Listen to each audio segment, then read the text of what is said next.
Okay, hear me out. After I saw the glimpse of Harrison Ford's Red Hulk transformation in the latest Captain America footage, I'm convinced Thunderbolts could totally be Red Hulk's own movie, and I've got strong theories to prove it. A bunch of MCU characters are coming back for Marvel's Thunderbolts, which is like a darker take on an Avengers-style team. It's basically a sequel to things like the Falcon and the Winter Soldier, Black Widow, Ant-Man and the Wasp, and Captain America: New World Order.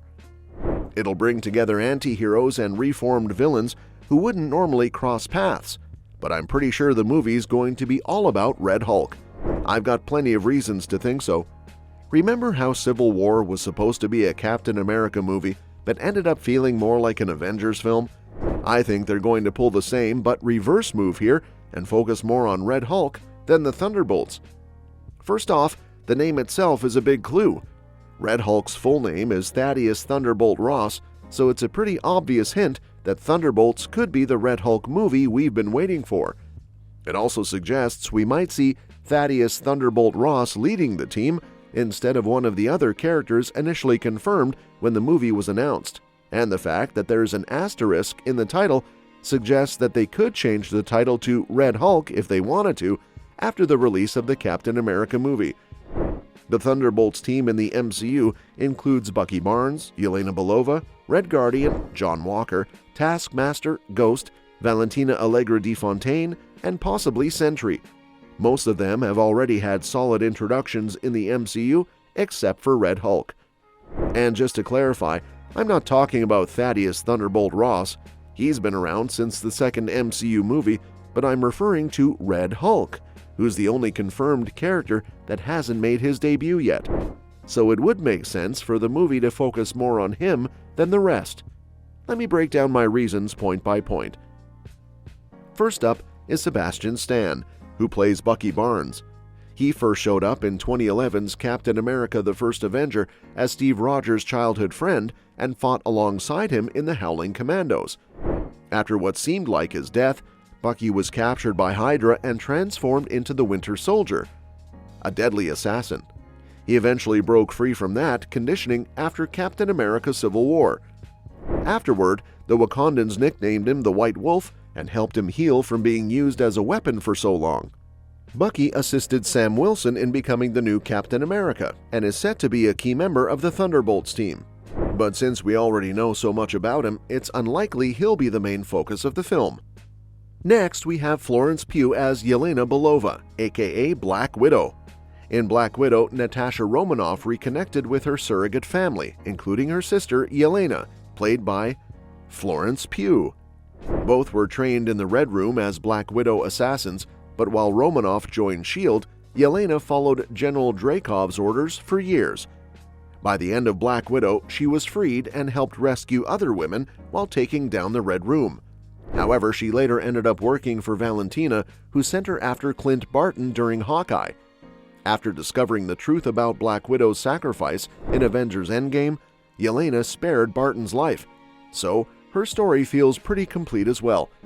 Next, we have our second Captain America of MCU, John Walker, also known as U.S. Agent, who first appeared in The Falcon and the Winter Soldier. After Steve Rogers retired and Sam Wilson turned down the mantle, Walker stepped in as the new Captain America. He initially seemed like the perfect choice, but his temper and ego twisted him into a darker version of the hero, even leading him to kill a flag smasher with the shield. Although he got fired from his Captain America role, Valentina recruited him and turned him into U.S. Agent. With the super soldier serum enhancing him, he's a strong but unstable addition to the Thunderbolts.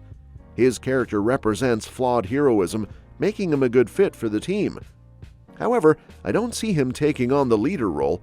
That would just echo Captain America's position in the Avengers, and I think Walker's past has shown he's not cut out for that. Another character introduced in Black Widow is Red Guardian, played by David Harbour, who serves as the Soviet counterpart to Captain America. He's a Russian super soldier who got a version of the super soldier serum during the Cold War and fought in the Soviet military for years. After being imprisoned by General Dreykov, he sought revenge by helping his daughters take down the Red Room. As one of 3 super soldiers on the Thunderbolts team, he'll bring an interesting dynamic to the power balance. His character embodies flawed heroism, making him a great fit for the team. However, I see him leaning more into humor and nostalgia rather than taking on the leader role. He'll likely navigate his past and present alongside other flawed characters, but I don't expect him to take the main spotlight in the upcoming movie. Next up are Taskmaster and Ghost. Taskmaster, played by Olga Kurylenko in Black Widow, has the cool ability to mimic others' fighting styles. Ghost, portrayed by Hannah John Kamen, first appeared in Ant-Man and the Wasp and can phase through objects thanks to some experimental tech. While both characters have unique skills, they aren't exactly household names, so I don't see them being the face of the team. If Marvel includes them, it might be more about pushing a woke agenda. I hope they've learned from the backlash surrounding the Marvels movie. Julia Louis-Dreyfus made her debut as the mysterious Contessa Valentina Allegra de Fontaine, or Val, in The Falcon and the Winter Soldier, where she recruited John Walker for unclear reasons. She popped up again in Black Widow's post-credit scene, sending Elena Belova to take out Clint Barton, aka Hawkeye. It was in Black Panther: Wakanda Forever that we got more insight into Val, discovering she's not only the ex-wife of Martin Freeman's Everett Ross, but also the CIA director in the MCU. This hints that the Thunderbolts might be a government-funded team, but Val's true purpose for them remains a mystery. I find it hard to accept her as a leader of the Thunderbolts. Even though she's manipulative, she doesn't seem cut out to truly lead them. She's likely to be more of a Nick Fury type, or even more like Amanda Waller from DC, rather than a traditional leader, especially since her real intentions haven't been fully revealed. Who knows, she might even end up being the movie's villain. It's more likely than her being the leader. Next up is Louis Pullman as Bob. He was announced for the role in January 2024, stepping in for Steven Yeun after his departure from the MCU project. While it hasn't been officially confirmed, many believe Pullman is playing Marvel's Sentry, a powerful superhero often likened to DC's Superman. If he appears, I think they might position him as the villain of the movie. The trend of Superman-like characters turning dark is becoming popular, as we've seen in shows like Invincible and The Boys, as well as in the MCU's Eternals. It would fit right in with that theme. The character that really makes sense as the lead for the movie is Thaddeus Thunderbolt Ross. He's been established in the MCU long before the other characters, and is now stepping into the spotlight with his transformation into Red Hulk. He's also more powerful and well-known than most of the team, aside from maybe Winter Soldier, who has had his time in the limelight.